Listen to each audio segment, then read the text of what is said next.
Dictation start होगा 5 second बाद।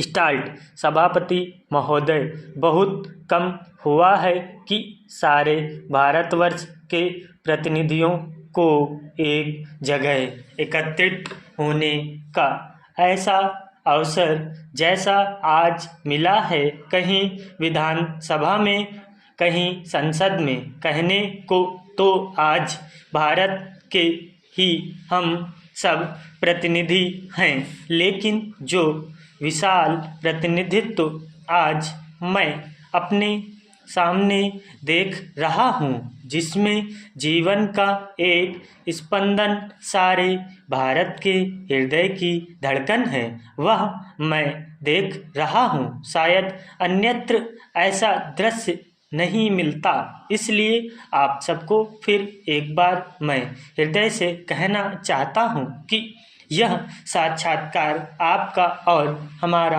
हो रहा है। यह एक नए इतिहास की नींव डालता है। यह एक नए इतिहास का प्रतीक है।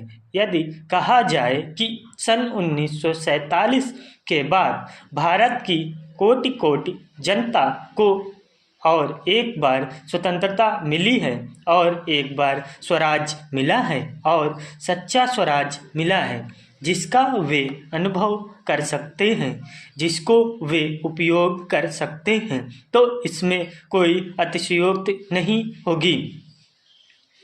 हमारे संविधान में हमारे संविधान बनाने वालों ने यह अनुभव किया था कि खाली संसद बनाने से और विधानसभाओं के बनने से हमारा स्वराज्य पूरा नहीं हो सकता।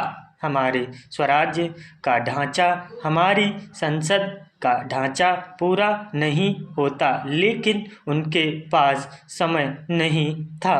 उनको 4 वर्ष में संविधान बनाना था, इसलिए उन्होंने उसको बनाया, केंद्र और राज्य स्तरों पर बनाया, और उसके आनुषंगिक जो भी संस्थाएं और संगठन हो सकते थे, जिनकी कल्पना की जा सकती थी, जैसे उच्चतम न्यायालय, उच्च न्यायालय और लोक सेवा आयोग, इन सारी चीज़ों की कल्पना करके उन्होंने संविधान बनाया। लेकिन बहुत कुछ उनको छोड़ देना पड़ा। 4 वर्ष में वे पूरा नहीं कर सकते थे। इसके कई कारण थे। संविधान सभाओं की चर्चाओं में कई बातें आ गई थी। किसी ने कहा कि इसकी क्या आवश्यकता है, किसी ने कहा कि इसकी बड़ी आवश्यकता है। इसलिए उन्होंने कुछ निर्देशक सिद्धांत दिए, कुछ ऐसे सिद्धांत दिए जिसके अनुसार सरकारों को आगे कार्य करना था।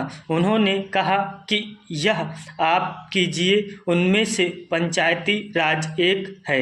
उन सिद्धांतों में यह भी है कि जितना शीघ्र हो सके जहां पंचायती राज संस्थाएं स्थापित हों। आज मैं आपको एक छोटा सा उदाहरण देता हूँ। हमने अपने लिए लोकतांत्रिक पद्धति चुनी, अपनाई, लेकिन लोकतांत्रिक पद्धति का क्या आशय होता है?